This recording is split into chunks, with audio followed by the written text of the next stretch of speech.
Good afternoon and welcome to a groundwater pumping cap allocation webinar by the Greater Kaweah Groundwater Sustainability Agency. I'm Eric Osterling, the General Manager of the agency, and then I will go around for self-introductions. To my right? Hello, my name is Chris Tantaw. I'm a board member on the Greater Kaweah GSA, representing Kaweah Delta Water Conservation District. I farm in the Greater Kaweah and also in the Eastern Kaweah. Aubrey Morrison, Legal Counsel for Greater Kaweah GSA. I'm Rebecca Quist, and I am supporting on outreach here on Eric's team. And then, Chris, do you want to introduce yourself and then also your colleague who's on the phone? Crystal Tufanction and Ashley Goldsmith. We both are supporting outreach for Greater Kaweah. And then I do believe that we have our engineer, Matt Clinshew, online too, and he was going to join us as a panelist today in person, but had a conflict, but he may weigh in on a few things as we go through the presentation. Rebecca, would you like to go through the next slide, Zoom housekeeping? Yes. So I just wanted to let everyone know that as a participant, your video and microphone is turned off. So it should just be our video as well as Matt's that you can see as panelists. Also to let you know that the webinar is being recorded and will be available online, and we will send that to the interested person's email list. So if you're not on that list yet, you can sign up for that at the Greater Kaweah's website. For Q&A, please use the Q&A feature on your Zoom menus. If you scroll to the bottom of the screen, it should pop up. You'll see a Q&A box. Type your questions there, and we'll go ahead and address those at the conclusion of the presentation. And then for any technical difficulties, please go ahead and use the chat, and I will respond as quickly as I can to try to help you out. And just as a reminder, again, I think it was already mentioned, we did get a text message on this, so everybody is muted. So this is a webinar format as opposed to maybe some of the Zoom calls that you're used to, but it is being recorded and will be made available. If you have questions, just provide them to us in the chat. Okay, next slide. Do you want to handle the slides? I'll just say next slide, all right? Okay, so what we will cover today, it's really basic. It's hard to know exactly how many of you are joining us today that are familiar with the act that we are adhering to and our agency specifically and what our mission is, and how many of you are brand new to it. So I won't spend a ton of time on the Sigma 101 portion of it and information about our agency, but the information is contained in the slides, and if you have questions later, we'll be happy to answer them. So what is California's Sigma? What is the Greater Kaweah? What are some of the concepts currently being considered with respect to limited groundwater pumping? And that's really what we're here primarily for today. And then how do you participate in that process as well as other processes that are ongoing in our area? Next slide, please. So Sigma 101, a little background. It was a multi-bill package that was signed in September of 2014 by then Governor Brown. Sigma mandates that groundwater sustainability occur by 2040 in basins that they deem to be applicable to the law. So they ranked the basins high priority, medium priority, low priority, and then furthermore critically overdrafted. Our area here, pretty much anything in the South Valley is critically overdrafted and high priority and subject to the act in an accelerated schedule. It does grant local control to new fledgling groundwater sustainability agencies. I'll give more information on that in the next slide.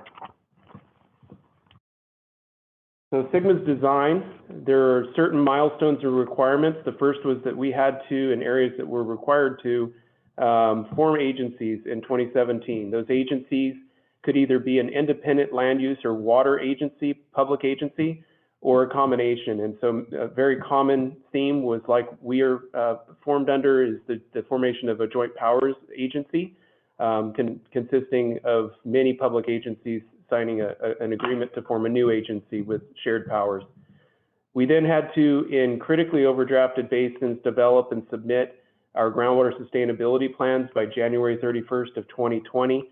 Some of the other basins that are under the act have a requirement of 2022. So their deadline is coming up here really quickly as well. And then we have to implement those plans in 20 years. And so our deadline is 2040 to achieve our sustainability objectives described in our plan.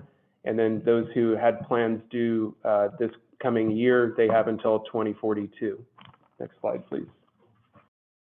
GSA authorities, there are many different authorities that are provided in the Act to groundwater sustainability agencies.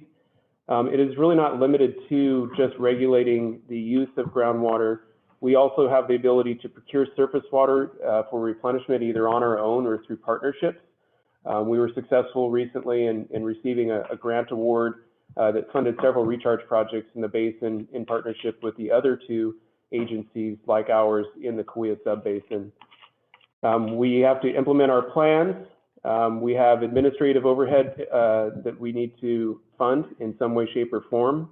We did complete a successful Prop 218 election earlier this year, and there is a small assessment that's on the fall property tax bills for the assessable acres in our GSA. Enforcement actions, so if our various regulations are not being complied with, we do have the ability to enforce through several mechanisms. And so the rules and regulations and ordinances would define what is allowable and not allowable. This is really the biggest one, the first one that we are pursuing. So we don't yet have a document of rules and regulations that has been adopted, but this process will result in that. And I'll talk about schedule here in a minute. And well registering, metering, reporting, and monitoring is a component of that. Prior to understanding that we were likely going to have to pursue a groundwater pumping cap, we had really only focused on registration, and now that's really been folded in as somewhat of a subset or a component of the groundwater cap as a necessary means. Next slide, please. So the local cost of groundwater management, it's significant, and unlike say a state agency like the state board or the regional board even, it's a process that does not provide any kind of funding, and we have to go through different hoops in order to achieve the funding that we need to conduct the activities that are necessary to manage groundwater locally. We have to prepare very costly groundwater sustainability plans. And so as I mentioned, we submitted that plan in 2020. It's a very dense document available from our website. I believe with its appendices, it's about 1,700 pages. And that's not uncommon. There are many of these plans that are around the region. There are 3 of them that are of similar size just within our basin alone. Much of that cost was covered by state grant funding. So fortunately, that was not something that was directly passed on to the landowners that it is meant to cover. We have to mitigate a sizable amount of groundwater overdraft. There's a typo here I'll make you aware of. It says 34,400 acre feet. It's not much different. It's 34,600 acre feet. Thank you, Johnny Gailey. And we have to do that by 2040. And that's just our share as Greater Kaweah Groundwater Sustainability as one of 3 agencies. So that number for the entire subbasin is more than double that. Next slide, please. So what is the Groundwater Sustainability Plan and what does it contain? This isn't an exhaustive list, but these are the primary components or chapters. It has a physical description of the groundwater management area. It contains a water budget. So that's all of your ins and outs, surface water, groundwater, precipitation, and other sources of water coming and going from the aquifer. We have to have monitoring programs and projects in order to make sure that we understand the current condition and can forecast conditions into the future, and then come up with projects that have proposed benefits that meet those objectives or those concerns and forecasted numbers. And then again, we have to achieve sustainability in 20 years, and so this is the document is our primary planning tool in order to describe how we're going to get from point A to point B in that time. We have to establish measurable objectives and thresholds. So, you know, what measurable objectives are is where you want to get to, and minimum thresholds are where you are causing significant and unreasonable, undesirable results. And I'll show you some of those in a second. We have to do annual reporting to the state of California. We can do more frequent reporting if we wish, and we do actually do more internal reports and reports for our regional partners when conditions are available. If we're seeing a significant condition change in a particular season, spring or fall, usually fall, we try to make that data at least available to people so they can see what's going on real time. And then every 5 years, the Department of Water Resources has the obligation to take a look at our progress. Annually, through our annual reports, they can, in an interim fashion, tell us if they think we're making the right progress, or more likely tell us if there's something to be concerned about, as somewhat of a heads up of what we might expect during our 5-year plan review. And so that 5 years will be more, we haven't even had our first plan review yet since we submitted in 2020. The deadline for the state is actually January 21st of this coming year January 31st, excuse me, to provide our initial plan review to let us know if it's been accepted, conditionally approved, and there are different changes that they'd like to see made, or if it was not approved. Next slide, please. So I talked about significant and unreasonable, undesirable results. These are called, people have called these the 6 deadly sins. These are the conditions that we're supposed to be avoiding that are created by over pumping of groundwater. And so we've determined in our area, and the whole valley as a whole for that matter, that in most cases, 4 to 5 at least of these apply just about everywhere, with the exception definitely of seawater intrusion, since we have the coastal range that is creating a barrier there geographically and geologically. But then also in some places, because of the current condition of groundwater, the second to last one, surface water depletions that, with adverse impacts to beneficial uses. So that would be where groundwater pumping that's connected with surface water streams, for example, is actually draining that surface water conveyance body. Next slide, please. So here is a map of our subbasin. As I mentioned, the 3 GSAs cover the subbasin. In addition to us is East Kaweah GSA, which is to the east in yellow or orange there, and they are comprised of many of the Friant system contractors, and there are also some undistricted lands to the western edges of their boundary. And then Mid-Kaweah GSA is the 3 entities: Tulare Irrigation District, the city of Visalia, and the city of Tulare. And then Greater Kaweah covers the remainder of the subbasin. Next slide, please. Next slide, please. Okay, so the Greater Kaweah GSA, the deadline to form was 2017, but this GSA was formed on August 23rd, 2016. As I mentioned, it's a joint powers agency of 6 members and partners.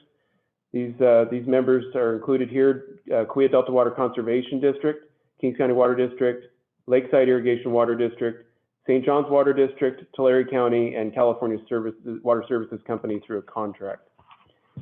It is led by a board of directors and 3 committees. So 3 standing committees, ad hoc committees at times are formed as well. Those 3 standing committees are the Stakeholder Committee, Rural Communities Committee, and the Technical Advisory Committee. So the Technical Advisory Committee is a committee appointed by directors of the board, and they are our hydrogeologists and our engineers and other technical experts.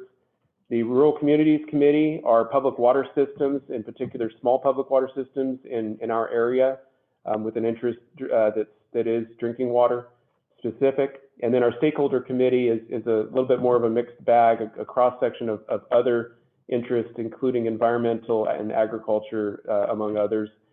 And as it currently stands, our Stakeholder and Rural Communities Committees have, for a very long time now, met together. So you really get all of our stakeholder interests in one room for those types of meetings. Next slide. I won't go through this list of our member agencies, but these are your individuals who represent each of these agencies. And you have the PowerPoint presentation, so you can come back and review this a little bit more in detail. Same with the next slide, please. And these are our other entities that are participating. I will point out that Foothill Ditch Company is another one that participates pretty significantly, and I inadvertently left them out of this slide, so I want to give them recognition as well.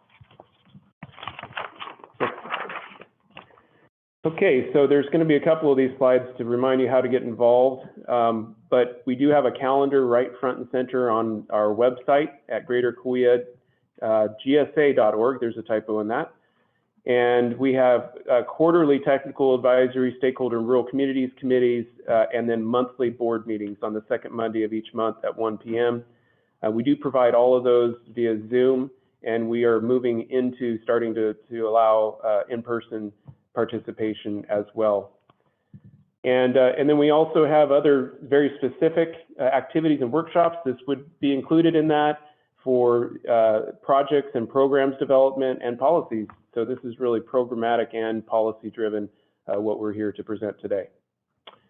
Next slide, please. Next slide. We're going to go to the introduction. Yep, good. Yep. Okay, so this is the kind of disclaimer because we want people to make sure that they understand where we are in the process, that we are still, compared to maybe some other processes like it that you are following, at least as it stands right now, we are still very early. We will be the first to admit that we don't have everything figured out just yet, and it's going to be a process to do that. We're getting great ideas from our direct stakeholders that we engage with through our committees and board, but then also individuals out there. And so this is really an invitation to go through some of the concepts that we're going to present today and then help us to modify this to something that's livable to the extent possible and flexible. Flexibility has been a big concept of interest in especially early on in this implementation that our board and committees have been very focused on. So comments, questions, changes, additions, and deletions are welcome and expected. I will be covering a schedule here in the next slide to give you an understanding of where we are in its early process here. This is not going to be your only opportunity to engage. This process is intended to go through spring of next year. And so we will continue to hold direct and indirect public outreach and communication. We will have a board meeting in December. That's on the 13th. And then we are possibly scheduling a technical advisory committee meeting in December just in advance of that, although I'm not sure if that's going to happen or not. It's not a policy-driven committee, so if your interest is technical, then please participate in that. And that would lead to having a public in-person workshop out at the Tulare Ag Center in January, where we're going to have a presentation that will be updated from this. I don't know how much of it will change, but some of it definitely will. I will say that. And then we will initiate through the board an official 90-day public comment period where we will encourage written comment on what we will issue as a result of that 90-day public comment period, which will be a draft of our rules and regulations document. That will be a document that will expand through other rules and regulations over time, but it'll be pretty condensed to this regulation specifically in its early stages and infancy this coming year. We will hold additional, so January won't be the only workshop. We'll be holding more of those, and we will adopt those rules and regs in April of 2022 and implement fully in October 1st of 2022. But we want to be very cautionary that we're against a lot of pressure to maintain our compliance and avoid state intervention. And if we have another serious drought years such as this one that we just had, that we're going to likely have to ramp up our schedule and possibly implement in spring of 2022 as opposed to October 1st at the beginning of the new water year. Next slide, please. This slide is meant to just give it's an infographic look at it's a glance look at what these pumping caps are looking like.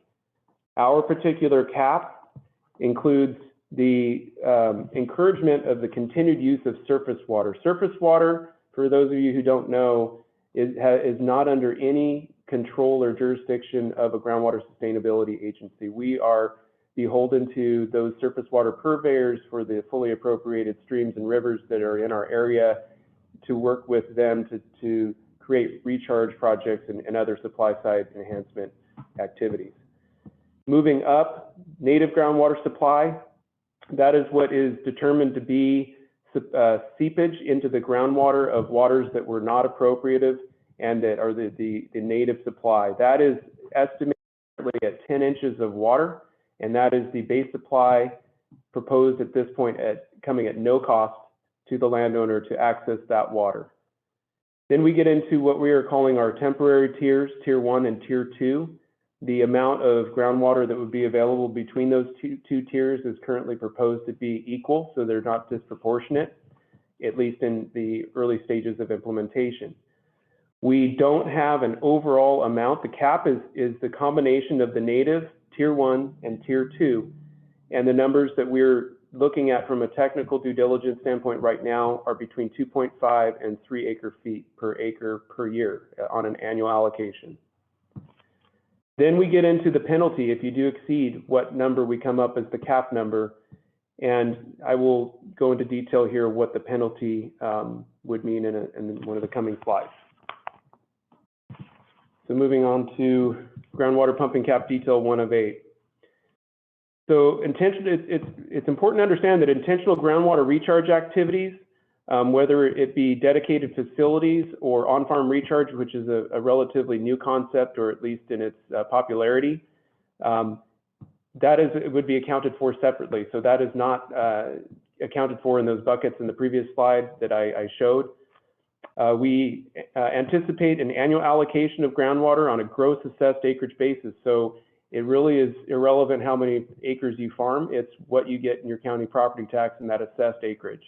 So your roads and other infrastructure are included, and that we feel is actually a benefit. It could be the opposite, and we would just be allocating by farmed acreage, for example. We are wanting to make sure, because kind of later on in the process of putting together even this concept proposal, it's been suggested that we move from an annual allocation to what we're calling a block allocation. So that's multiple years.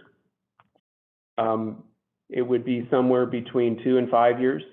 We have separate proposals from different interests right now that we're taking a look at from a technical and legal standpoint.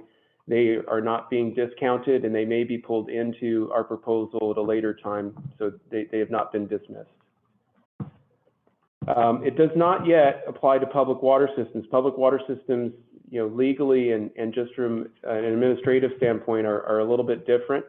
And so we're working through how we might handle them, although we do anticipate that they will have some form of skin in the game at some point here.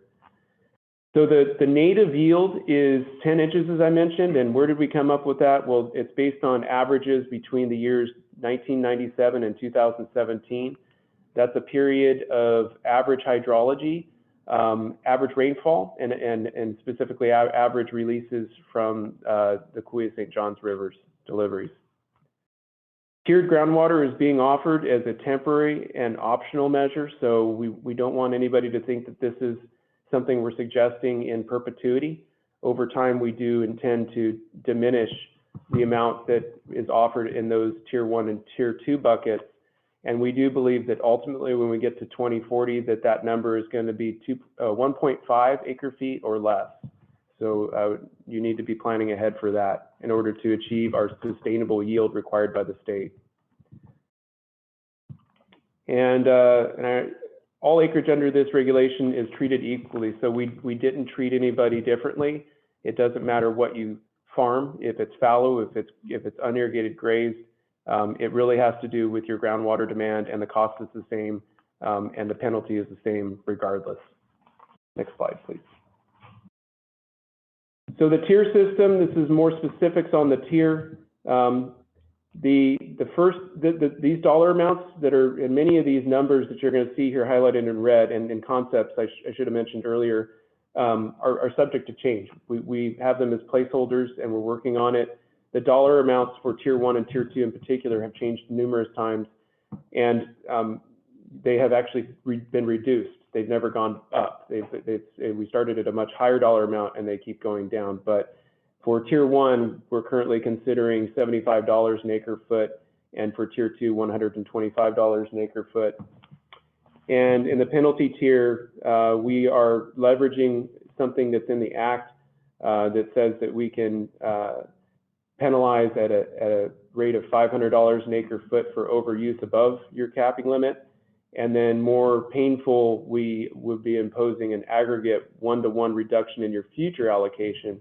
And so let's say we allocate 3 acre feet and that's the cap, and you pump 7 acre feet, you would lose your entire allocation the following year and a foot of your allocation 2 years from now. Tier pumping will be reduced over time, as I mentioned, and so we would start by a reduction in our Tier 2 and keep Tier 1 whole. And eventually, if we do get down to that 1.5, that would be a complete loss of Tier 2 and a reduced amount of Tier 1. Managed aquifer recharge, as I earlier mentioned, would be accounted for separately through management areas and also direct. And the burden of proof on the benefit, the measurement, the evidence is going to be on the beneficiary of that credit. Excellent. Let's reabate. Other flexibility options, there are 2 of them, and one of them is durability and the other is transferability. So that's being able to move your allocation of groundwater in time and in space. And so I'll start with durability, which is a synonym for carryover in the surface water world. So you hear that carryover storage behind dams a lot. We need to be sensitive to surface water users and not force them to pump. So creating a use it or lose it situation is not seen as ideal. We'd like them to use their surface water in lieu of groundwater and continue to have that be their dry year supply and supplemental. Maximum of 5 years for native base supply with an annual 10% leave behind will be allowed for that durability or carryover. And that 10% is applied to the current balance. So it wouldn't just be 10% of 10 inches, for example, every year. Maximum of 5 years for Tier 1 and Tier 2 supply, but with an annual leave behind of 20% each year. And it cannot be transferred to another farm unit or account. And so while within your farm unit, your account and the fields and APNs that are attached to it, you can move that around, but you cannot move it to another entity's account. And again, I will probably repeat this several times. Some of these details are still being worked on. Transferability of transferred water and other complications are things we're still trying to figure out. Previously undeveloped lands will have no access to tier water. That's also something that was just a concept that was put there, the details of which and how we evaluate that and apply it is still a little bit gray area. So we're going to try to put some better definition to that concept. Next slide. So transferability of water, so groundwater moving in its credit form from one place to another. Right now we're proposing that native or the base supply and both tiers can be transferred by properties with and without wells. So in a case where, there would be an application process required for, well, that's actually still something that's being determined right now on transferability, but for now we're saying an application process for transferability is going to be required. We are still looking also, doing our technical due diligence on how far away, because we are not going to be allowing the transferability of groundwater from a property near Wood Lake, even within the basin, say over near Hanford. That's a little bit too far, and if you get too much pressure on the aquifer in one area because you've just taken all your credits from another area and moved them over to an area where you're going to be pumping significantly and creating an undesirable result. We need to try to find a balance again, of flexibility, but also not shoot ourselves in the foot and get in trouble with the state of California and at the risk of intervention. So that's really where our monitoring network comes into mind. So our mission is fairly simple. We want things to be as flexible and allowable as possible, but we have to monitor our measurable objectives and our minimum thresholds through our network of monitoring wells and also our subsidence monitoring network. So we are also currently proposing a rapid movement towards metering as opposed to using remote sensing ET. And so we are proposing currently to require installation and reporting through metered data as opposed to ET for anybody wishing to transfer groundwater. After 5 years, the loss of transferability of Tier 2 is contemplated as well, and only Tier 1 transferability, and then obviously the native supply transferability would be allowed. Next slide.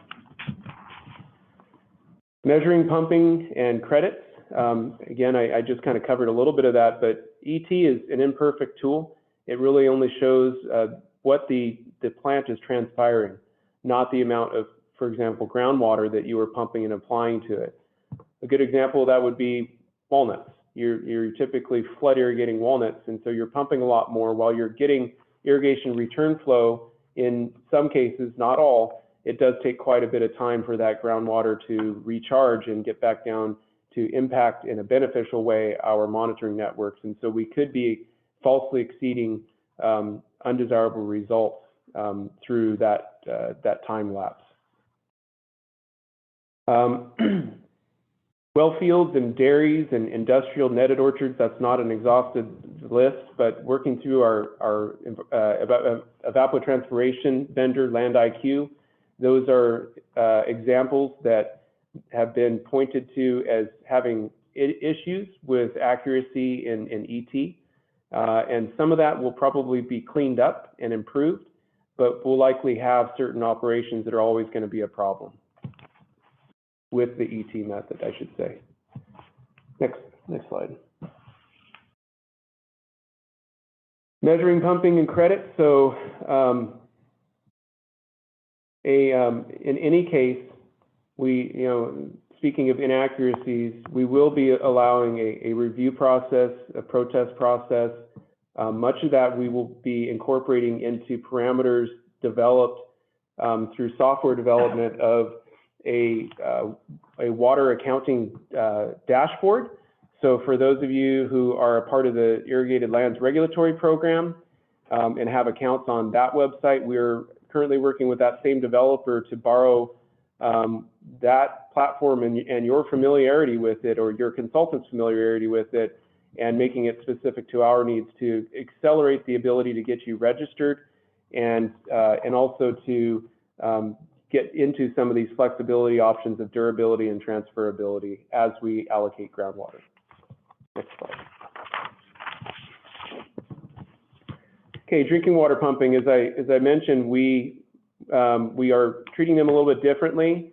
As a matter of interest, we did calculate that in our area, we get this question asked quite a bit, what is the impact of urban development?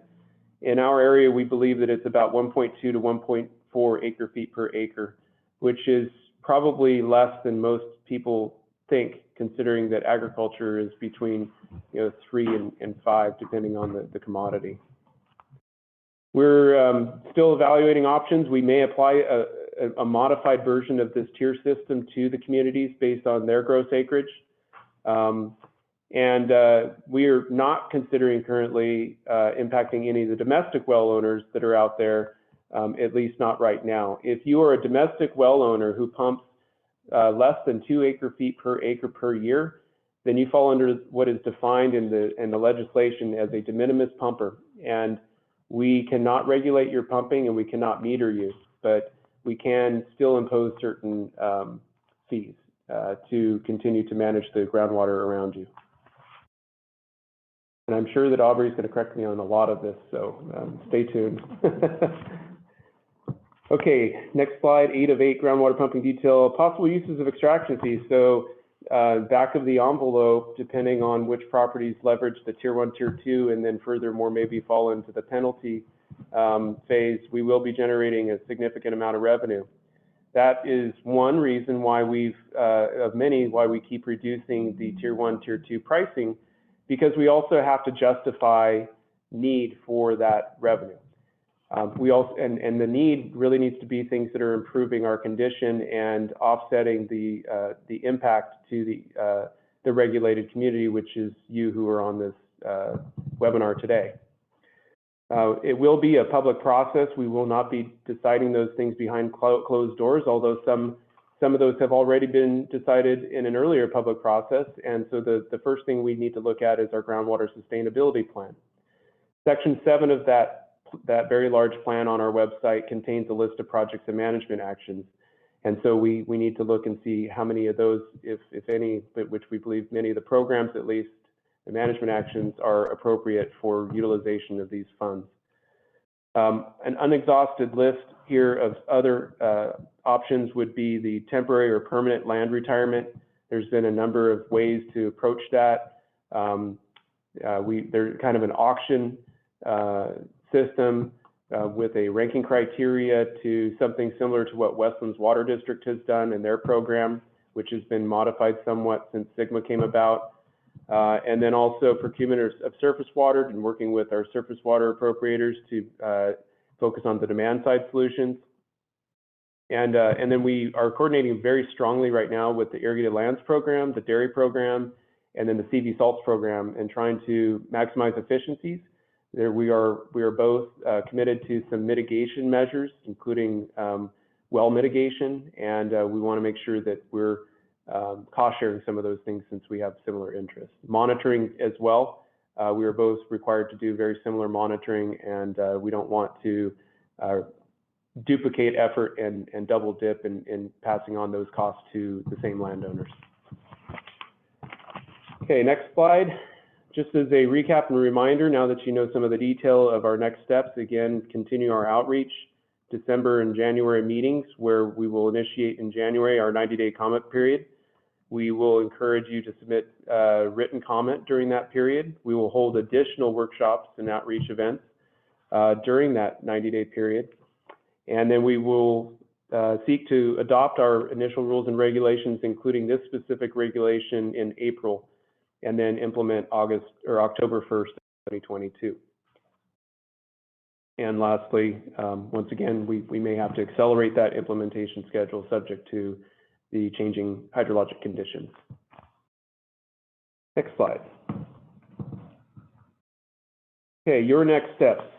Again, participate in our meetings and workshops, submit comments, stay engaged, get on our website. This is the direct link to the portion of our website that's specific to, oh, and it still says Prop 218 election. I apologize for that.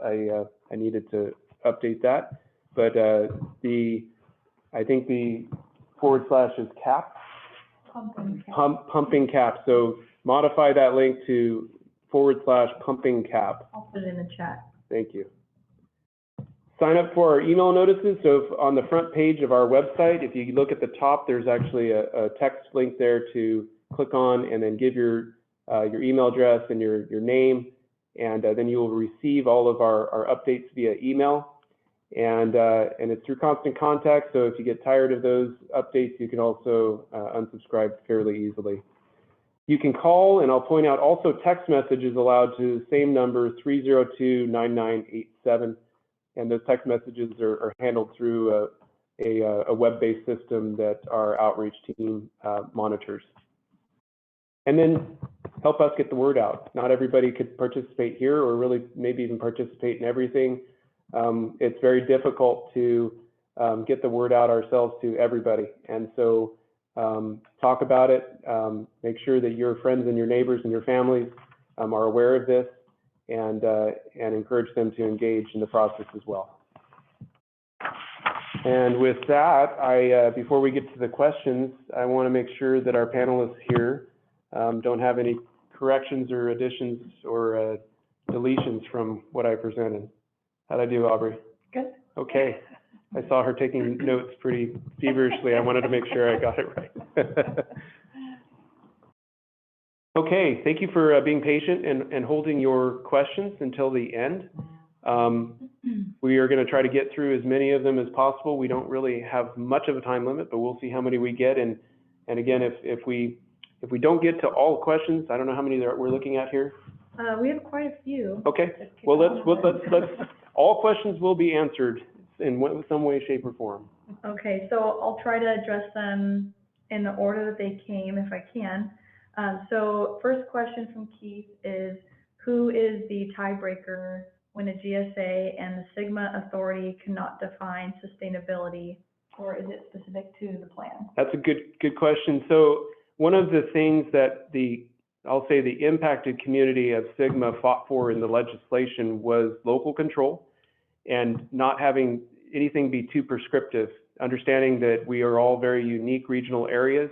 And so sustainability, the definition of sustainability for us might be different than someplace else in the state.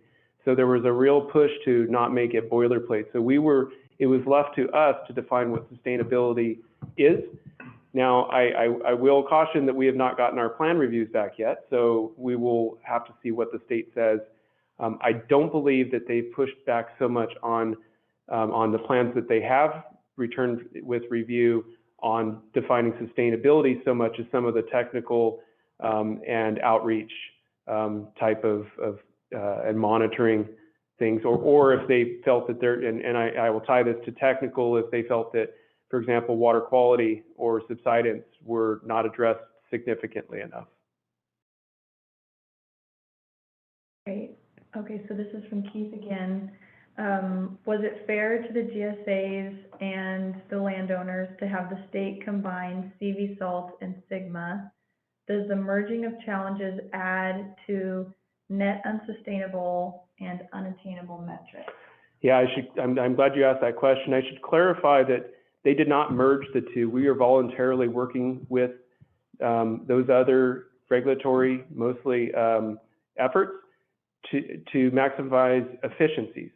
In fact, we would push back very aggressively any effort to try to merge these various entities and efforts. We feel that, and there have been some who have sought to do that, and it starts to get pretty unwieldy. And there's so many things that are different between the two. So irrigated lands, for example, the ILRP programs are voluntary, so they are not the regulatory agency. They are the intermediary between the regional and state boards and the impacted growers. And the difference for us is that we are a regulatory agency, so there is no intermediary.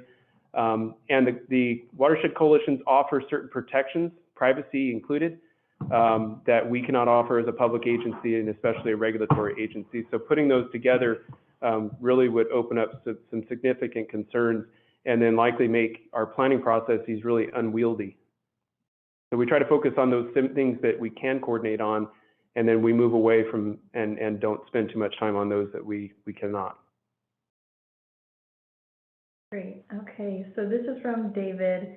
Is snowpack that feeds the underground aquifers taken into account for native yield? Very good question. Yes, we call that mountain front recharge. And so if it does melt and then it seeps into the underground and flows in kind of whether it's a spring fashion or whatnot into the aquifer, we have tried our best to calculate what that is. There's very little research and monitoring in order to more accurately calculate that. But that recharge is considered to be native supply. So that does go into that green native bucket there that is at no cost, your first 10 inches. That's one of the inputs. I'm going to skip this question because it's direct and related. As a follow-up, how is that recharge measured? I think I just answered that. There have been some studies that have been conducted, and there's another study that's being conducted currently by UC Riverside in coordination with Stanford University. We work very closely with Stanford on a lot of things. And a piece of that is, and specific to our work with Stanford, has been it's a SkyTem is the name of the product, and what it is it's like a high definition ultrasound flown by helicopter over the area, and you might have seen that helicopter, some of you, in the past few weeks. They're flying another survey, but we do have full coverage of our subbasin through earlier work, and that does help take a look at flow patterns and paths, because it gives us a really high definition look at the geology, hydrogeology specifically of the subbasin. But we really do need more surface monitoring. Wells are, the silver lining. We get a lot of finger pointing at how many wells that we have in the valley, but the silver lining is that also provides us really good lithology and understanding of what's going on with the aquifer. Just not as many of them on the east side in the foothills.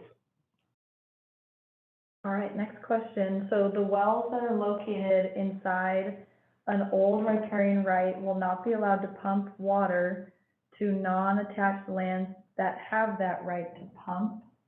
Your surface riparian right has no bearing on this, as far as I know. Okay, I see Aubrey nodding. The groundwater, the native groundwater, all of the groundwater is treated differently. We have no authority over any surface water rights, and so your surface riparian right is independent of that.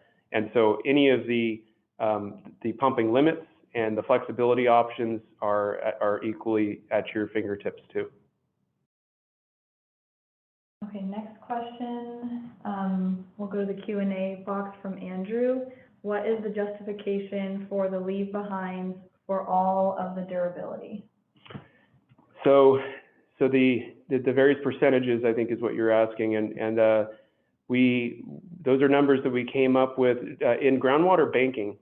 It is very common to do groundwater leave behind, and in this case, it's twofold. It's an effort to try to make sure that amount of groundwater is not carried over into perpetuity, because groundwater moves, and so any kind of benefits that had occurred in the past are not going to stay there forever. And then furthermore, it's also to try to wean people off of the continued transferring of water in a very significant amount. We want to encourage the continued use of your current year's allocation of the native Tier 1, Tier 2, and discourage, at least give a little bit of a discouragement for transferring or carrying over. Okay. Steve, how do you have authority to affect residential wells? Can you please cite the authority? Aubrey? I guess residential well, SGMA applies to all groundwater. So if a residential well is pumping groundwater, we have that authority as a GSA, given that we've followed the procedures set forth in SGMA. The one caveat I would say, if you are in a community, then you fall underneath the community's jurisdiction, and so that would be separate and apart from the GSA. And just one note, the de minimis extractors, as Eric pointed out, there is the 2 acre or less provision in SGMA, but most communities are pumping 100% groundwater, and so that exemption would not apply to them. Okay, question from Courtney. Who will provide meters? So that's still something up in the air right now. We actually, there's kind of an internal working group that we've put together of people who have a lot of history and experience with wells. I should start actually by saying that we have contracted through grant funding with Center for Irrigation Technology at Fresno State to look at metering technology. So we don't want to just talk about meters holistically, because it's much more complicated. You have so many different brands and models, and then you have dumb meters all the way to these really smart meters that run off of telemetry, satellite, cellular, and then it goes all the way to the cloud data storage and the user interface. And so we wanted to look at the whole spectrum, and then make sure that we were being very respectful to the people who already have meters and not trying to ding them for being proactive and putting a meter in, and there are a lot of people who have done that. And so it's a really complicated response to your question, but we're currently focusing on, at least for the meters that are installed, on the telemetry. So a telemetry that's universal, that can be equipped on just about any existing meter that's out there, and then provide a suggestive report and ranking of the technology that's out there that Fresno State has evaluated. The burden of the cost has not been determined just yet. It is in the act that says that it is the responsibility of the well owner, but that is discretionary. And there are even grant funds out right now that could fund some meter installations. So we're still looking at all options. So a question from Brian, are you still committed to transferring water only 3 miles? We're not committed to much of this. We put that as a placeholder. So we actually, I think our initial discussion was only to an adjacent parcel, and then we thought, well, every parcel is different size, and that's not really reasonable. Let's talk about distance, and then we started saying distance from what? From the edge of the parcel, and then we determined that we should probably be considering it the distance from the well. And through the well registration, we'll have that geographic information. So the online system should be able to show you whatever that, and we're looking at it as more of a parameter, whereas the cap will be a rigid number. But the overall transfer distance could end up being something where you have a unique circumstance and you want to do it a little bit further, and it could be evaluated. But 3 was, and between 3 and 5 is, I think, where we're currently at. I don't think that anybody has suggested we should reduce it from 3. Another question from Brian. If you move to meters on pumps, can we still opt to use Land IQ data instead?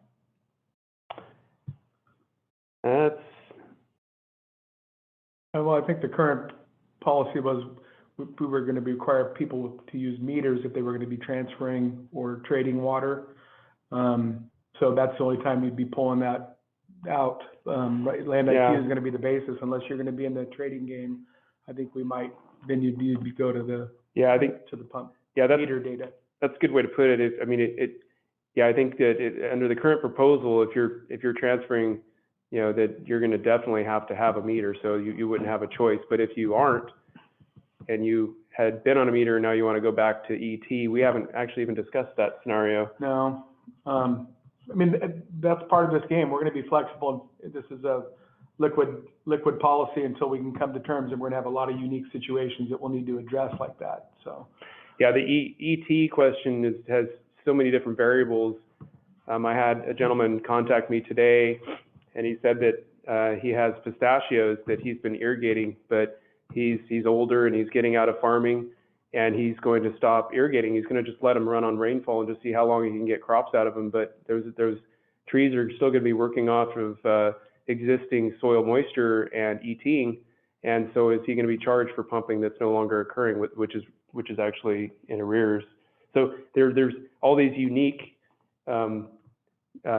situations that we keep hearing about and thinking, oh wow, we hadn't thought about that. So that's really why we need these questions, and to understand your unique situation so that we can make sure that we're thinking of as many of those as possible. Maybe somewhat related to what you touched on, why did you not include the building of a water auction or water marketplace to allow farmers to make prudent financial choices? No, I didn't. It's going. In parallel to this, the Tulare Irrigation District has a grant to work with Stantec, which is a consulting firm, to develop a water market strategy. And so they're coming up with a strategy that would require a number of different tools and other means of implementing it, but something for us to consider. We're trying not to create a water cap and some of these flexibility options that would get in the way of what might be a better solution through what's suggested by the Stantec report. Unfortunately, we don't have that report yet, and we had to accelerate the schedule on the implementation of our cap. But we absolutely are not excluding that, and we'll likely work with our other GSAs in the subbasin to consider a market, because that only adds further flexibility. And so anything that does, without getting us into issue with our undesirable results, is something that we want to support.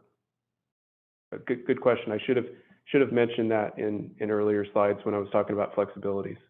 And I think I would just add, given that the GSA is looking at the ability to transfer, in some respects, that's creating the market right there in and of itself. And the dashboard that will be built in this process starts to create almost a market board. So it is kind of happening naturally. Yeah, that's a good way to look at it. It's almost like this is phase one, and then a full-blown market is being worked towards, if it can be done. Great. And then I did just want to say, I know there's questions both in the chat and the Q&A, so I'm just going to work through the Q&A box questions, but I will get back to the chat. So just want everyone to know. For our next question, did you say the small amount of tiered water allocation could be available after 2040? I heard you say that likely less than 1.5 acre-feet. Does that assumption include native?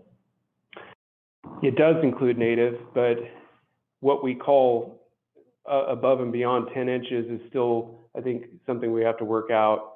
We have in our coordination agreement, so the requirement is if you have more than one groundwater sustainability plan covering a basin, you have to have a coordination agreement that shows how they stick together and work together to collectively manage the basin.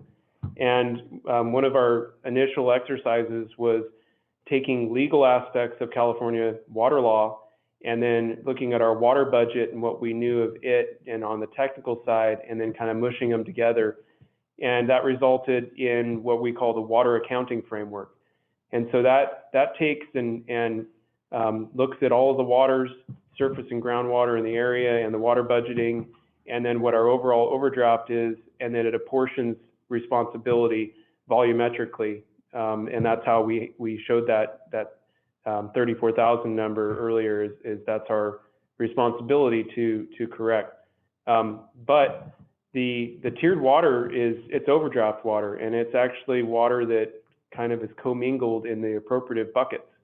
So that is your Kaweah St. Johns River seepage and your Bryant Kern Canal seepage. And so there will be some discussion there on how we handle that going forward past 2040. And the number is somewhat flexible because as you gather more data over the next That's right. almost 20 years, you'll probably be refining that number. That's true for anything here.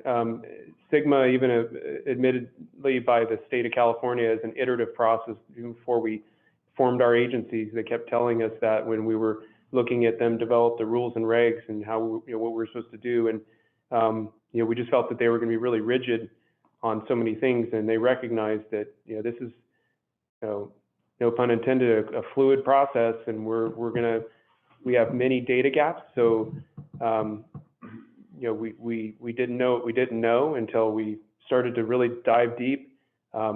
This valley, again, silver lining because of all of the wells and different water management activities that we undertake, is a wealth of data. But I don't think many people understood the extent to which we had informational and data gaps that we're going to have to continue to fill. Subsidence is one of the biggest black boxes. The cause and effect of subsidence is so complex, and it's very site-specific even. And it's been very interesting working with Stanford University on this SkyTem subsurface scanning, having DWR senior staff on the line, listening in to even Stanford, who, these are geophysicists that are, working with NASA, and they don't even understand it. And they're saying, look, even if all pumping was to stop today, we don't even know how long it's going to take for that subsidence to stop. So, these are all really different things. It's nice when you can find a smoking gun and go and take care of that cause. But in some cases, we still need to do a better job of understanding it. Okay. The next question from Greg is, if the goal is to reduce pumping, shouldn't the cost for pumping Tier 1 and Tier 2 be set higher than the cost for using surface water? This assumes the landowner has access to surface water. Yeah, that's a good point. And as I mentioned, we set these initial dollar amounts much higher. I think there are 250 and 350.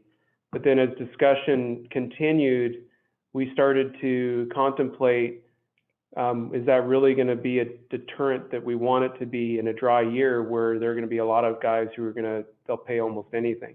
I mean, on the surface water side in those years, they're paying well over, $1,000 a foot. And, so that's nothing, that's cheap water.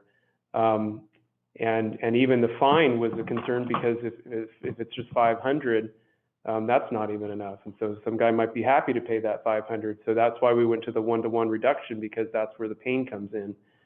But then furthermore, we were concerned also about generating too much revenue. If we were going to do the 250 and 350, we might have been generating just in our GSA just south of $100 million a year. Do we have enough projects to utilize $100 million a year in our GSA? And so and if you make it, the 250, 350, just on the flip side, there are many smaller growers, especially who are really just on the edge right now, and that might be enough to put them out of business sooner than we really need to. So we're trying to be sensitive to a number of issues there when we set that price. And this initial number is just for the initial discussion, and actually the board could change that number moving forward depending on whatever conditions maybe existed to warrant going up or going down at a future date. Right, so let's look at some of the examples I gave for the utilization and land retirement and an auction, or however we implement that was discussed. That need for that number of acreage might change the need for how much money we generate, and so that dollar amount, that would probably be one of the bigger triggers for increasing or decreasing that, because that'll end up being one of our most expensive budgetary items, I think. Land's not cheap. And yeah, another point is, in 20 years from now, our end result's going to be the same no matter what we charge. In 2020 and 2040, all our growers without surface water are only going to pump an acre-foot per acre. So to burden someone additionally with money, let alone lack of water, if we have no use for it, was our goal to be flexible. Because we're all going to end at the same result no matter how much we charge. We're going to have to fallow ground, and we're going to be at that end. So that was sort of the thought process too. Just to transfer money to people that have more money is not the fair way to go at it. Okay, so we have a scenario question. If we dry farm land, don't use any groundwater, if rainfall, fog, and dew provides our crop with more than 10 inches of water, but we still get a bill or tiered water, can we dry farm and move our native yield? Yeah, so the rainfall component of the native yield is the rainfall that actually makes it past the root zone. It's not what your dry farmed crop is eating. So it is treated differently. And if you were to, and Aubrey, correct me on this, but if you were to salvage that rainfall, then that would be your water. But the rainfall side of it, we're trying to handle that working with our consultant, the satellite consultant. The idea right now is maybe to overlay, because there is data out there, rainfall data, that actually shows cumulative rainfall by square mile. And if we put it over that, and then we basically estimate what your rainfall was for that particular field, then we can cut that out of your ET value, or at least a portion of it, and basically just treat it as effective ET. Or effective rainfall, precipitation. Then those are kind of some of the nuanced things that we're trying to figure out. But if you're not pumping anything, and then you should be able to carry over everything. But the burden of proof is on you. So if we're not in agreement that you're not using some groundwater on that, and it isn't truly dry farmed, then we'll need something from you to prove that out before we go and allow you to carry over. At least, well, it would be 90% of that 10 inches if you're carrying it over. I don't think there's been a whole lot of discussion about the dry land farming or grazing farming yet with the stakeholders, but I think the current proposal would be just for the irrigated acreage to receive the transitional pumping.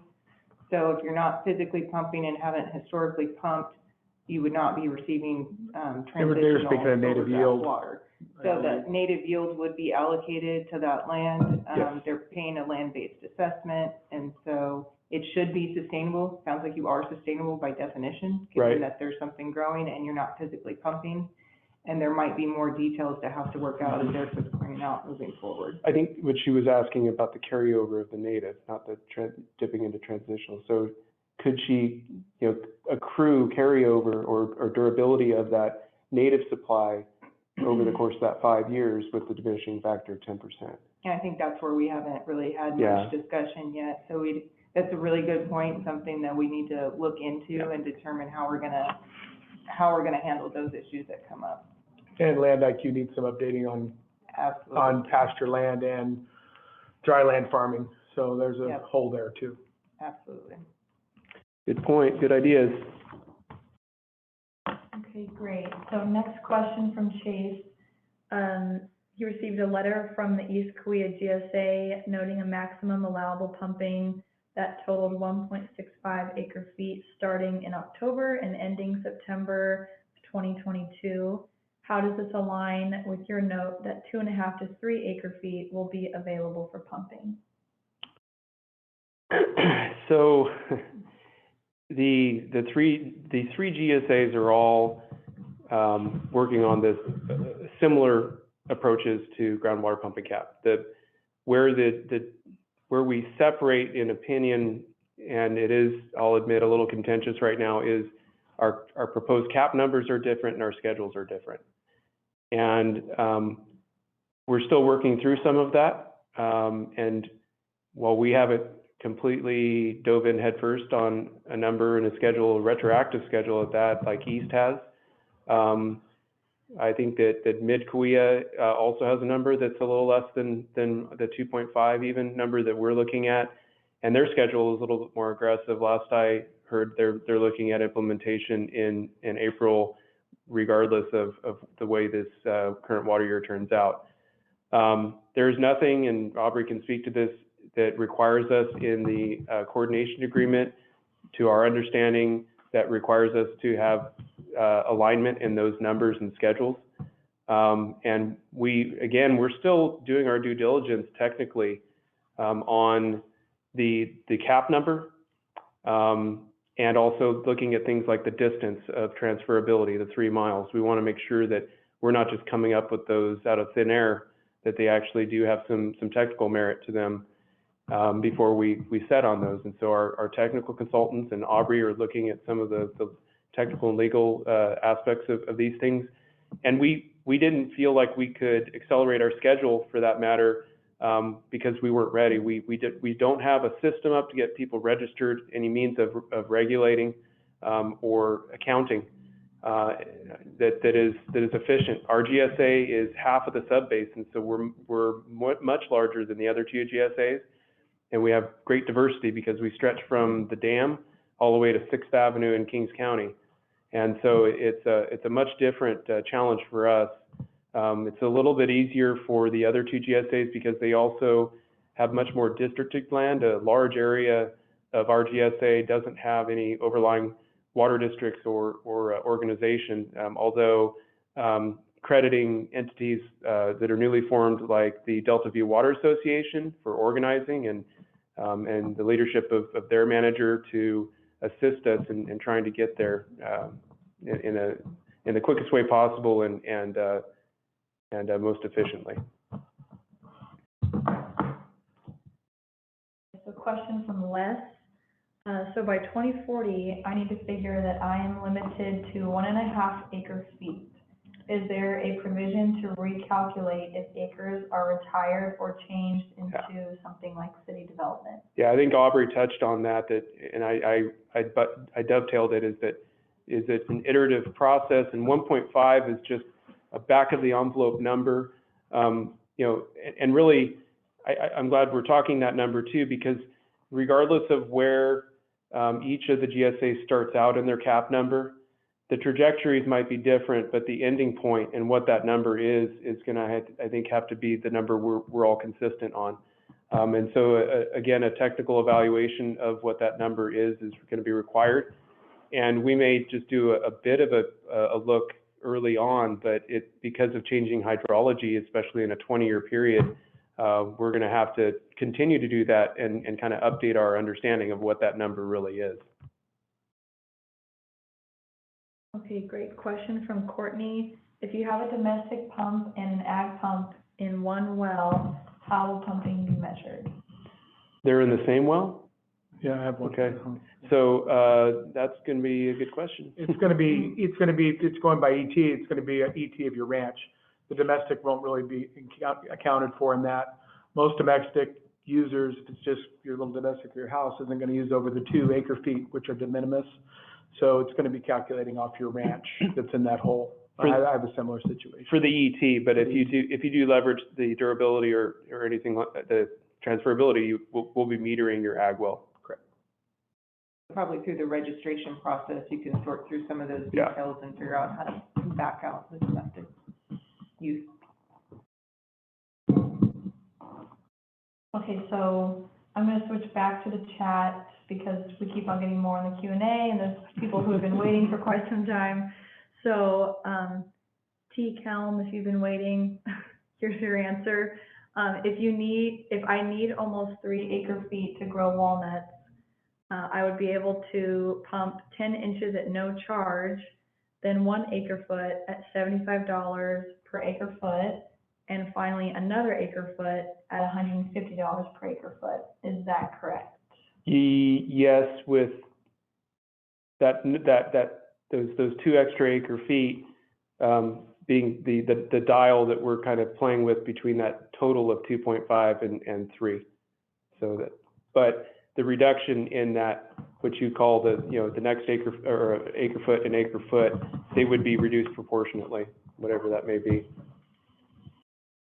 And we have to remember, we haven't set all these numbers yet. These are close best guesstimates. So we still have to, through this outreach and policy and more data, we'll have harder numbers, and then also fees. Those are all the flexible parts.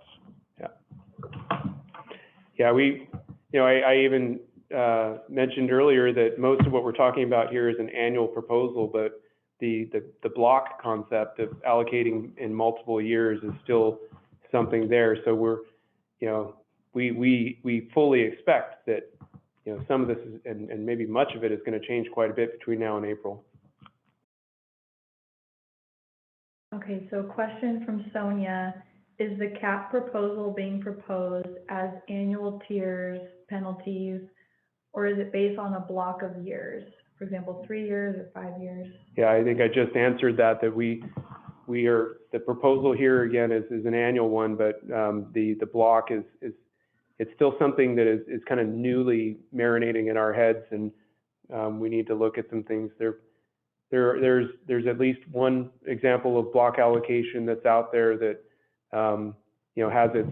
has its critics and its proponents, and so we need to look at how that would fit or not fit with us before we consider it.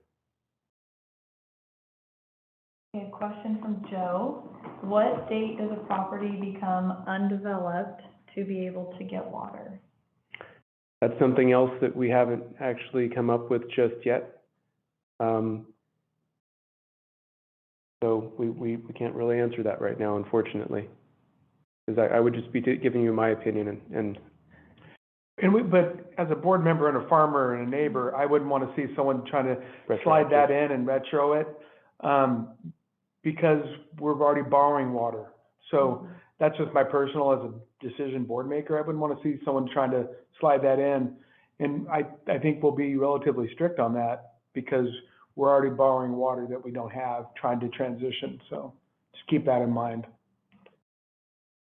Yeah, we do track, so we do get from the counties of Tulare and Kings regular monthly reports of well completion, or excuse me, well permit applications.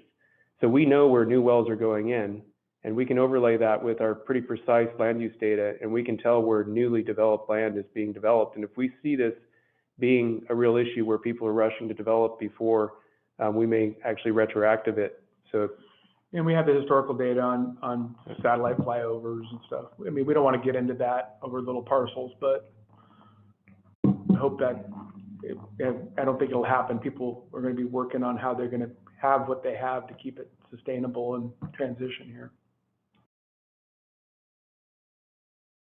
All right, so question from Sonia. What is the timeline to begin discussing options for local public water systems and a mitigation program? I know you keep asking this, Sonia. Well, you can hear I mentioned that as something in my presentation, and I do agree with your organization's position that some of this is going to have to happen in parallel. We need to get, I think, at least past the release of the draft rules and regs, and I would say that would be the earliest time that we could even think about sitting down and talking about that, because we're not actively working on any of those other ideas, either. So it's not like we're singling out the well mitigation program as something that should be delayed, if you will. And I think we'll consider that when we discuss our fees and money needed for a project like that to have it to be a successful project. That'll be some of the fees, right, where we might be able to use some of those monies if that's an impact of using this transitional water. Yeah, and I mean, back to the coordination with CV Salts and their irrigated lands and their replacement water mitigation efforts.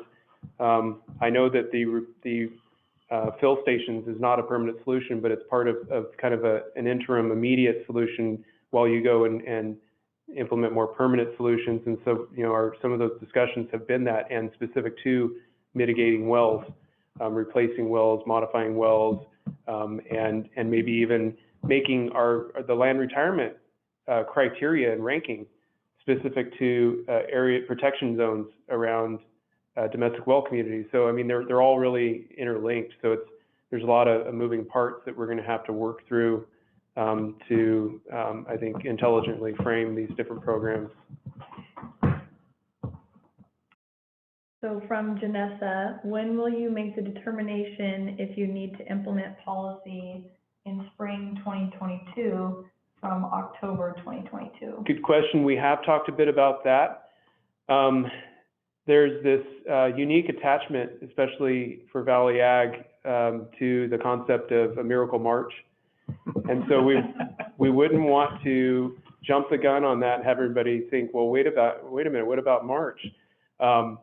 And so the final report, the Bulletin 120 that comes out from the Department of Water Resources, is the April 1 survey, and that determines the water year percentage.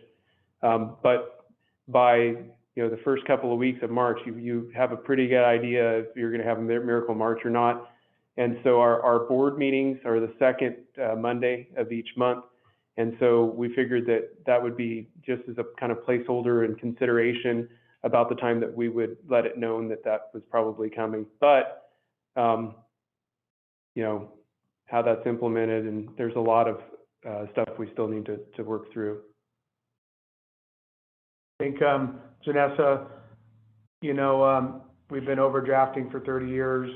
We didn't want to, I think we're trying to set a policy in a vacuum and ignore the dry year that's on our shoulder and have a good policy that's going to go for 20 years. Where the East is in a little more pressure and they're in a little bit different aquifer. So that's probably the panic we see in the East, because it's directly affecting wells right now, but we're trying to be focused on a good policy. But if it's really dry and the actions we're taking might affect outlying areas like the East, then we got to do something, and probably April is a good term. So another question from Keith. Does native yield include rainfall? Yes. So it is the rainfall it's not total rainfall, it's the rainfall that makes it past the root zone. So some of that rainfall is going to be taken up by plants or just stay in the saturated zone or the unsaturated zone at the top. And so if estimated that it's making it down to groundwater, then that portion is a component of the 10 inches native supply calculus. So I think I covered everything in the chat. If I missed something, please feel free to ask again in the Q&A or in the chat, and I'll try to capture that. But I'll go ahead and go back to the Q&A. We have a question from Christina. How closely will you work with neighboring GSAs? What if you have land that is split among 2 GSAs and the rules end up being different?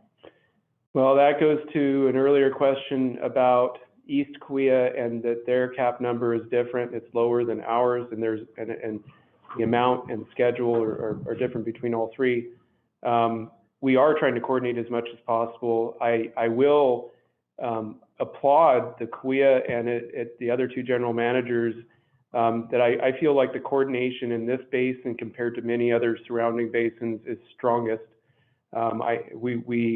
This is really, since I've been here for the past 3.5 years, one of the first truly contentious things that's come up where we've kind of passed around some nasty letters, and there's been some consternation, some very nervous meetings and discussions, but that happens. It's inevitable, and if it took us this long to have that, and if you look at it too, our overall objective, it would probably be a much bigger issue if only one of us was pursuing a cap, but at least all 3 of us are doing the same thing, and there's more nuance than, there's less nuance than there is similarities, I think. I think it's a good point to get further into your question. There will be some flexibility to transfer on boundary conditions. If you farm, a blacktop road is not an aquifer line in the sand. So I think there's going to be some coordination of inter-transfers between the 2 people who farm on different sides of the line.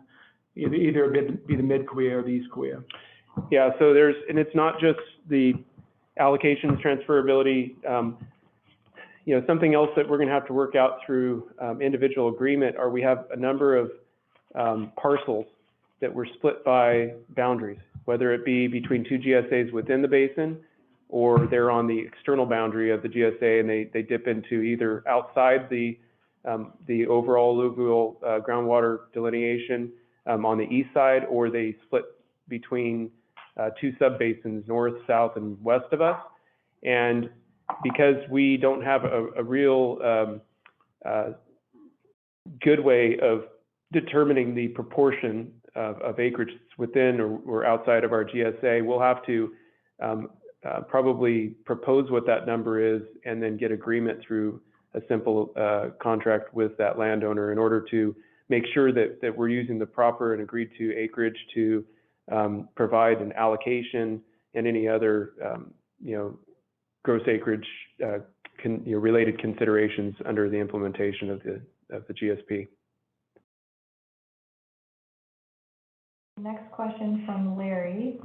Please clarify if the GSA is going to use only ET for assessments or AP, applied water, derived from ET. As it currently stands, we have only discussed using actual ET. I know that there are other areas that have derived a pumping value from ET, or they've just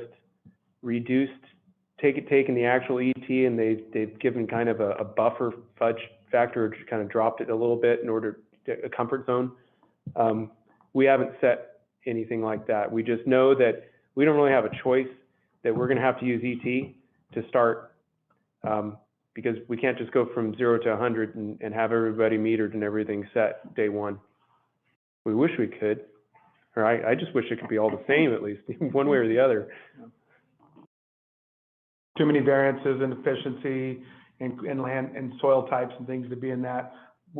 As a farmer, I don't want to see another Southern California Edison reading meters and have a team of 1,000 people we're paying to enforce ourselves. So if we can do it in a cost-effective way that's fair, I think that's our goal, implementing this on ourselves. Yeah, that 1,000-man army would mean I'd have to hire 999. All right, a question from John. Will transfer of allocations interagency be possible, for example, between Greater Kaweah and East Kaweah? Yeah, so I think that was kind of a bit of a repeat of a previous question, and we're working out the details. All three managers have talked about that because we all have that same desire and concern that there's going to be any kind of restriction in that. And I can speak for the greater, going back to our operative word of flexibility, we're trying to create flexibilities, not take them away or handcuff anything like that. I think we have maybe a bigger challenge with those properties that are adjoining adjacent basins, because we are required to, in some fashion, not all, but coordinate amongst the GSAs within our basin, but the jurisdiction and requirements of interbasin coordination are not as strong. There's very few. So we really just have to, kind of like we do with the surface water community, we don't have any authority over them, so we just have to be nice and go ask politely and hope that we can work something out. All right, a question from John. Are there any ideas of fighting politically, for example, for dams to improve future water? Yeah, there's I think a common misconception that we're just abandoning those kind of activities, or you know, we've all, I mean, I've only been working for this agency for, you know, a few years, and that was one thing that, you know, when I was working for the Kings for over a decade, you know, we constantly fought for, and it's still something that I know that our directors and myself, we all support and we keep an eye on, and we work with those who are, their jobs are to actively pursue those things. We do have to understand, though, that especially just using your example of dams, dams take a lot of years to complete, and the likelihood of a dam being completed between now and 2040 and showing any kind of real benefit, we really have to make our priority, our immediate focus on the near term, and in the life cycle of a dam. There's not a whole lot near term other than maybe securing funding and doing environmental documentation. Okay, question from Robert. Does the GSA plan on purchasing ag land and taking it out of production? Yeah, so there's a lot of different ways that you can bake this cake. You can purchase land outright and take it out of production. You know, there's always consequences or unintended consequences that, you know, then we're a landowner, and then we're required as the GSA to continue to maintain that land, and so there's a cost associated with that. You also have soil conservation concerns. There are a whole host of issues that you have to consider when you completely fallow a property.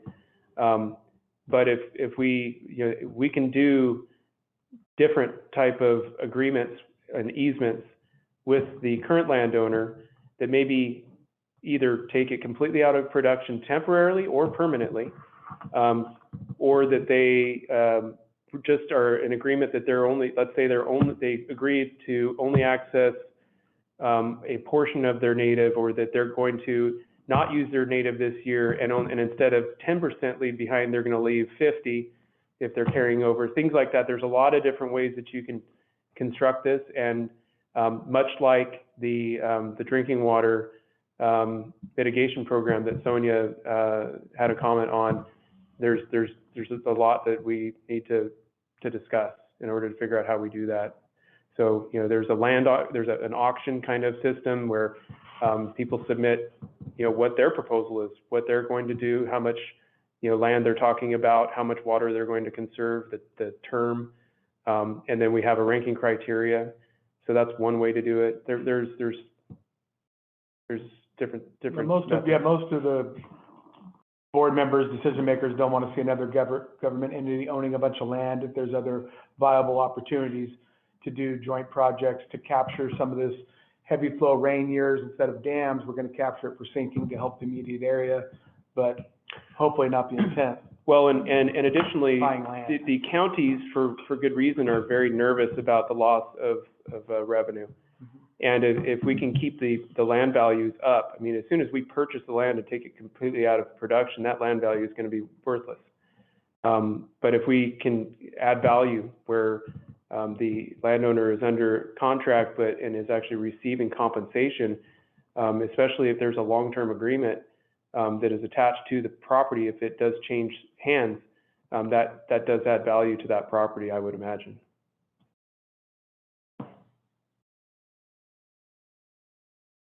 So Eric, someone mentioned having a hard time hearing me. So if you don't mind just repeating the question before answering. Or there's speakers right there, just talk that direction. Okay, I'm trying to turn this way towards the line, but, so a question from Chase, do you feel DWR will accept your plan? What are the risks of them taking over?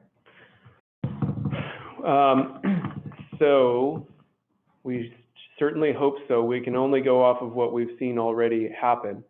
And that is that there have been a number of plan reviews prior to any of the reviews coming out. I do remember certain staff at DWR saying they didn't feel like any plans were going to be completely approved, that they were either going to be conditionally approved or denied. And we saw a bunch of plans come out all at once where there were some that were approved without condition. And so that was a bit of a surprise. That's encouraging. On another side of things, it's the Department of Water Resources determination whether a plan is approved or not approved. And if it's not approved, or if it's conditionally approved and you don't correct the things they want to within 180 days, they can then change that status to non-approved and turn you over to the State Water Resources Control Board. The state board has provided letters to a number of basins and individual GSAs in review of these plans for the Department of Water Resources to consider. Keep in mind that all three GSPs in our basin are really somewhat connected. So the success or failure of each of us is really another reason that drives the need for really tight coordination. And the letter that we received from the state board recently didn't seem to be as ominous and concerning as some of the others that we've seen in the South Valley in particular. And so we do have reason for optimism, but we've also, the thing about anything you ever write or work with somebody to help write is the second that you're done with it, you look at it and you immediately see things you should have done differently or worded differently even, or other errors. So we've started from day one, we've been putting together kind of an errata and list of needs, anticipating some of the things that might be considered to be weak within our plan, and have been proactive in trying to, in this 2-year review period by DWR, start that process.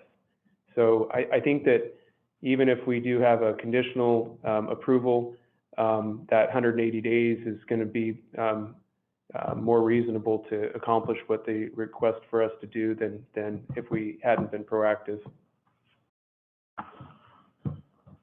All right, question from Nathan. How many flow meters will be needed, and how many flow meters are currently installed and in good working order in the GSA? Well, the former part of that question is, it's thousands. It's about 4,000 total. And we have no information on exactly how many there are, let alone how many are in working condition. 4,000 wells, ag wells.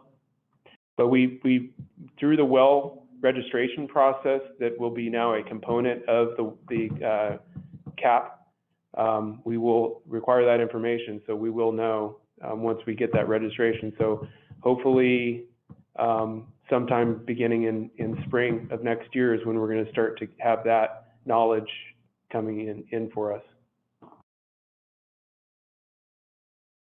Okay, question, can any of the penalty charges be put toward increasing storage facilities? Yes, there's, if we define them well enough, we're working with legal counsel to make sure that we justify the use of those funds, whether it's a large capital project like that or programmatic like land fallowing. I think it's probably good, I'll put my Aubrey hat on. When we say storage and or sinking surface water, we're talking surface water. So that is appropriated by somebody who already owns it. So it's either working with maybe a government entity like Kaweah Delta who has some rights that'll be based on wide benefits. So we have to be real careful about using money that benefits actually someone else. So it's a legal issue, let alone common sense issue. Yeah, I mean, but if from past conversations, what I understand is that if our cost share portion resulted in some of that being, included in an additional benefit to that native bucket, the 10 inches, and increases it for the benefit of everybody, where that 10 inches is equally shared among all assessed property, then that might get us past that concern that Chris raised. I think probably just at the end of the day, knowing this board, there's no expectation that a pot of money is just going to sit in an account, but they'll be actively looking to whatever project that can help benefit the subbasin. Okay, question from Chase. Are you suggesting that the board is going to dictate who can farm and where farming will be located, or is it up to the individual? No, I mean, I don't think I think we might at the very most, Chase, is prioritize areas. So, tied to, if we can. I mean, it's a contentious issue when you go and start pointing at specific lands as being, what you want, but, I think it's got to be voluntary. Anybody who wants to follow into it would be a voluntary program. It's all voluntary, but it's a lot of this is going to be, Chase, financial.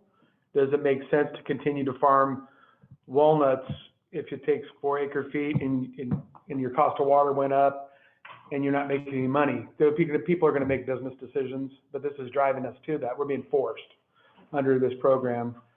But I don't think we wouldn't want to tell anybody what to do. You might say, I'll just farm less. And that's a personal or business decision, or working with your neighbor to get more water. There'll be a lot of flexibility, but the landscape's going to change.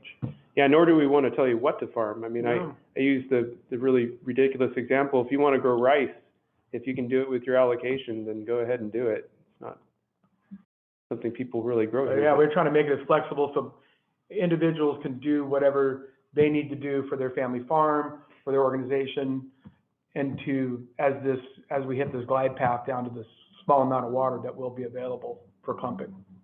Kind of the constant comment I hear is set the rules so that the farmers then know how to react to it, and they're best to make the decisions. And I think there'll be a lot of opportunity and flexibility. The more I talk to people, I'm getting lots of calls. This is a crazy time. The more I talk to people, this could be okay. I might farm a little less ground. Commodity prices might go up. It might look different. So there might be opportunity working with the neighbor, but it won't be the same, but there could be some opportunity. But no one likes anybody telling you what to do. That's your water, your land, and that's what the frustrating part. So my big thing is going to be stay engaged, because we don't want to make decisions in a vacuum for the whole basin. As a guy who gets to have a vote, I want to hear from people and hear about all the different nuances so we can make the good vote and what's best for the majority of our people as we transition. Get off my soapbox. Okay, a question from Pete. As a dairy farmer, we use water up to 4 times over for cooling, washing, drinking, cleaning, and lastly, irrigation. How will this impact our nutrient management plan on file with the state board, and how will they still be workable? That's an excellent question. It's one of the most challenging things in this, I think, is that these two regulations are in conflict with one another. It's, on one hand, you have a nutrient disposal concern that requires water, and then here we are proposing to reduce that water. I can't really give you a direct answer or a satisfying answer right now, other than I have been in very close communication with Jeff Vanden Heuvel, with milk producers, and Johnny Gailey, who's a former dairyman and managing the Delta View area. And then they've suggested that we meet with David DeGroot, who's also from a dairy background and works for Four Creeks Engineering. And so we have some ideas for the measurement and monitoring, and maybe how we can, at least make it a little easier. But I don't think that it's going to be, I don't think it's going to be a completely perfect solution. Yeah, from talking to dairy guys, dairying might look different in our area. The way we set it up here with the nitrogen management and the wet system might not be the same, you know? We saw the Chino Valley switch to trucking out manure dry and bringing in feed. Is it gonna be that extreme? Probably not, but it's gonna look a little different than what we're doing. And it's gonna be a big problem with the nitrogen management plans. Mm-hmm. But how do we get there? And is there gonna be an opportunity? And can we successfully transition to that? And we have all these methane digesters going in that are with huge infrastructure with government money. And contracts. And it's in a conflict of, it's a wet system. So we have a lot of dairy issues that need to be resolved. And I think we need to get it all out on the table. And how do we get there to see if it can be successful? Yeah. Okay, so a question from Courtney. Can a landowner access the information that Land IQ gathers on their own property?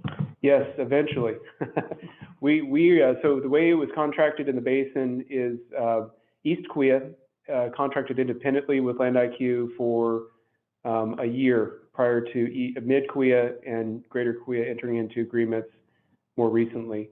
And so we're still evaluating it. We're going to need at least another couple more months to QA/QC it to make sure that we agree with its accuracy. We do ultimately expect that information is going to be made available on the water dashboard.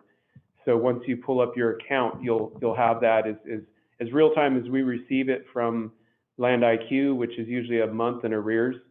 But you know, they've let us know they feel like they're getting that process down. The turnaround is getting to be quicker, and so it's not going to be daily, but it'll maybe be only 2 weeks in arrears or something. But yeah, that's the intent definitely, is to get that in your hands. Okay, so question from Curtis. Would the block allocation system benefit surface water users only in terms of flexibility? Would it put more of the burden of meeting SGMA sustainability on farms with groundwater only? I think it might be the opposite. Yeah, it gives you a little more flexibility to grow things that you wouldn't otherwise be able to grow by stacking multiple years almost immediately. Because if we do an initial block, and let's just say we're doing 3 years, you suddenly have access to 3 years. You know, whereas with the annual, you're starting with just year one, and you don't have any durable water that you can move around. You would be able to transfer in year one, but the durability would take a little bit of time to accrue. And but the block is also concerning because for a number of reasons, if we don't like the block and we suddenly decide to go back to an annual, we get into, you know, we're backtracking as opposed to making progress. It's just, there's a lot to work out with the block. It's a concept that is it's you either love it or you hate it. I think right now. But it does give more flexibility, especially for someone that has to transition into a different thing, or they have no surface water. It gives them flexibility to get out of a crop over 2 or 3 years that might not be sustainable for the future. So that's where that flexibility comes in. At least initially, and then Initially. kind of the flip side of that with doing the annual allocation is you have carryover. So if you are a conjunctive use system, then presumably over a period of time, you've almost accomplished the same thing with the carryover provision.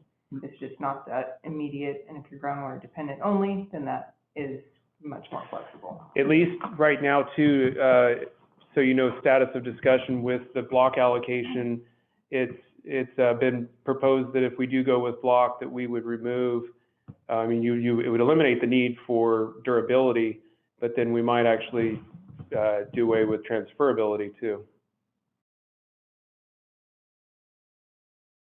All right, so I'm gonna go back into the chat. There's a couple more questions.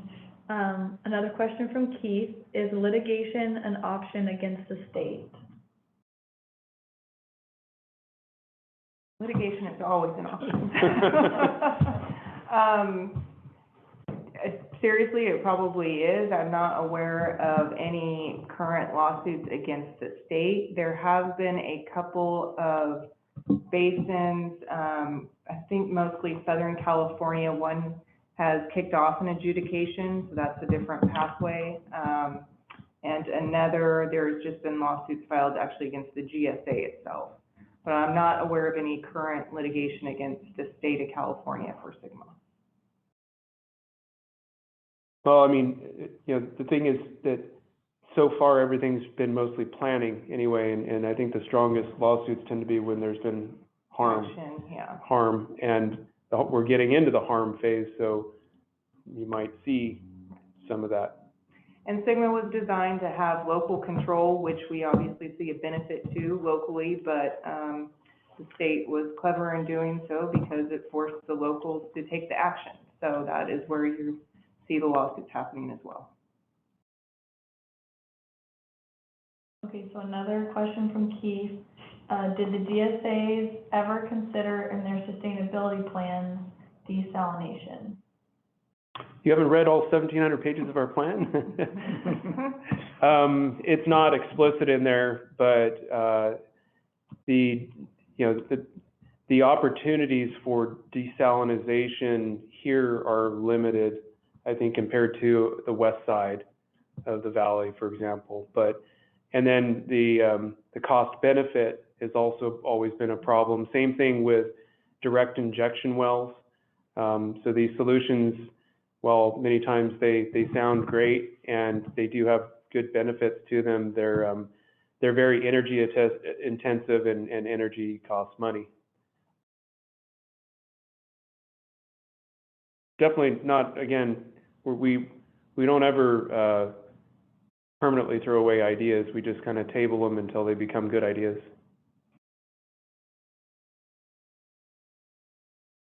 I think we made it through all the queue, unless you want to give folks just a minute to get Okay. last minute questions. I would just say, make sure you stay involved, people that are making the decisions on your behalf.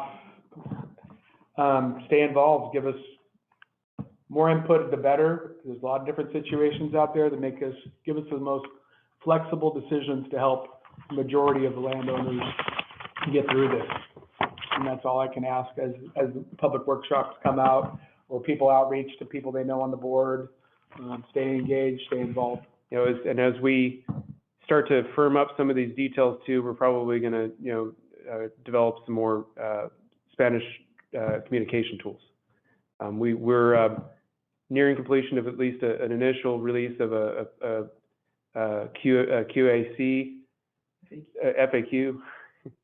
I did say QAC earlier, so I'm getting my alphabet soup mixed up. But FAQ, frequently asked questions, and so that document will be, as soon as it's available, it'll be on our website, and that'll be a good piece of communication that you can print off and take it to your neighbor if they haven't heard of this, to let them know what's going on. Okay, well, with that, this isn't your only opportunity, and so you're welcome to contact us directly as well if you didn't feel like you were comfortable asking a question in front of the masses on Zoom today. So again, thank you very much for joining us. We appreciate the opportunity to present this to you, and we will be glad to receive your input as we move through this process.